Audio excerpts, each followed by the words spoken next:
অনেক ধন্যবাদ। আমরা একটা সরকারকে জাজ করি সেই সরকার আন্তরিক কিনা, সমস্যা সমাধানে আন্তরিক হচ্ছে কিনা। একটা সমস্যা আসলে কতগুলো প্রসেস অবলম্বন করে সেটাকে সমাধানের চেষ্টা করা হয়। তো সেই প্রসেসগুলো অবলম্বন করা হচ্ছে কিনা এটা দিয়ে আমরা সেই মানদণ্ড দেখি। আপনি নাগরিকদেরকে নিয়ন্ত্রণ করতে পারবেন যদি 1 লক্ষ বাইকার সবাই 10 লিটার করে তেল ঘরে নিয়ে যায় রাখে? নিয়ন্ত্রণ করতে পারবেন? তো আমরা তো নিজে নিজেই বিপদে পড়ে যাই ভাই। এটাই তো করতেছে, এইভাবে তো করতেছে। আমার পরিচিত অনেক অনেক, আমি গতকাল বলেছিলাম একটা গল্প। আমার গ্রামের বাড়িতে আমার বাবা মারা গেছে, সেখানে মিলাদ আয়োজন করছি। সেখানে এক চাচা, সে ওই লবণের প্যাকেট আনছে কয়েকটা, বুঝছেন? আমি এই কিসের এই লবণ, এত এত পুরানো প্যাকেট। 3 বছর আগে যে লবণের সংকট হয়েছিল না শেখ হাসিনার সময়ে, সেই সময় সে 1 বস্তা লবণ কিনে রাখছিল। 4 জনের পরিবার 1 বস্তা লবণ কিনে রাখছে, তার দুশ্চিন্তা থেকে যে সামনে আর লবণ পাওয়া যাবে না। এবং সে 3 বছর পরে আমাকে লবণ উপহার দিতে আসছে মিলাদে, যে এই লবণটাও কাজে লাগান। তাহলে এই ধরনের প্যানিকড পারচেজ, যেটা প্যানিকের মাধ্যমে যে পারচেজটা হয়, এটা কিভাবে নিয়ন্ত্রণ করবেন বলেন? এই প্যানিকটা সৃষ্টি করছে কারা? এই প্যানিকটা সৃষ্টি করছে পিনাকিরা। তারা প্যানিক সৃষ্টি করে করে করে জনগণকে আতঙ্কিত করছে যে তেল নাই তেল নাই, প্রত্যেকটা মুহূর্তে সারাক্ষণ ভিডিওগ্রাফি করছে। এই ধরনের ভিডিওগ্রাফি, এই ধরনের প্যানিক সৃষ্টি না হলে জনগণ পর্যায়ে এই ধরনের আতঙ্কিত হতো না। যেই ব্যক্তি 200 টাকার তেলের বেশি জীবনে তেলই কিনে না, কোনোভাবে পকেট থেকে মুড়ানো 100 টাকা বাইর করে দিয়ে বলে যে 100 টাকা তেল দেন, সেই ব্যক্তি জোর করে গিয়ে ট্যাঙ্কি ভরে তেল নিচ্ছে। তাহলে রাষ্ট্রের সক্ষমতা আছে এগুলো সামাল দেওয়ার? তারপরেও চেষ্টা করছে। আমরাও সবাইকে বলতেছি প্যানিক নিয়েন না। আমি আমার বাহনে আমি কখনো অতিরিক্ত তেল নেই না। প্রচুর এখন পেঁয়াজ হচ্ছে, আগে পেঁয়াজ একবার হতো, এখন পেঁয়াজ গ্রীষ্মকালে আরেকটা নতুন পেঁয়াজ বের হচ্ছে। তো যার ফলে আমরা নাগরিকরা একটা মুক্তির জায়গা, যে আমাদের অনেক দাম পোহাতে হচ্ছে না। আলুর ক্ষেত্রেও একটা বড় ভালো আল্লাহ বরকত দিচ্ছে, এটা আল্লাহ দেওয়া বরকত।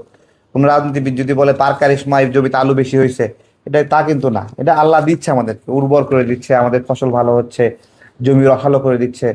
তো এই জায়গা থেকে সরকার যদি রপ্তানি জায়গাটা উন্মুক্ত করতে পারে, আমরা বলছি সারা দেশে 4টা আমরা এয়ার হাব চাই।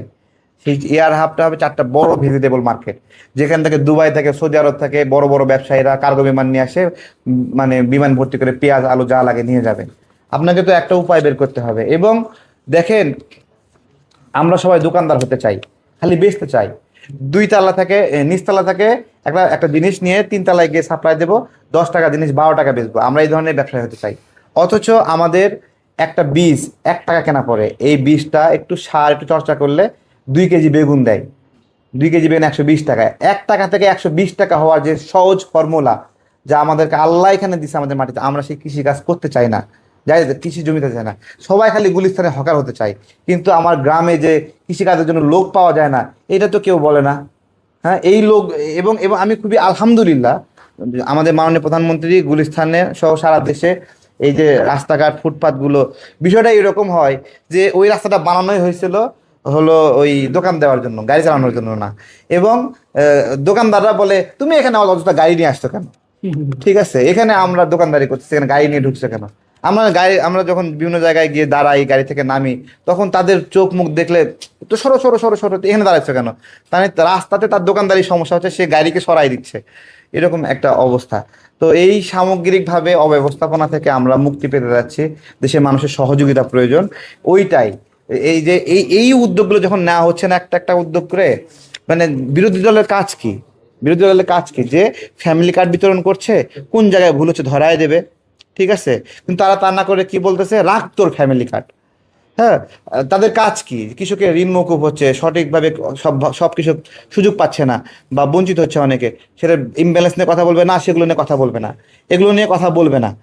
তাদের কি লাগবে? তাদের জুলাই খাম্বা লাগবে। তো এই হলো অবস্থা। ধন্যবাদ সবাইকে।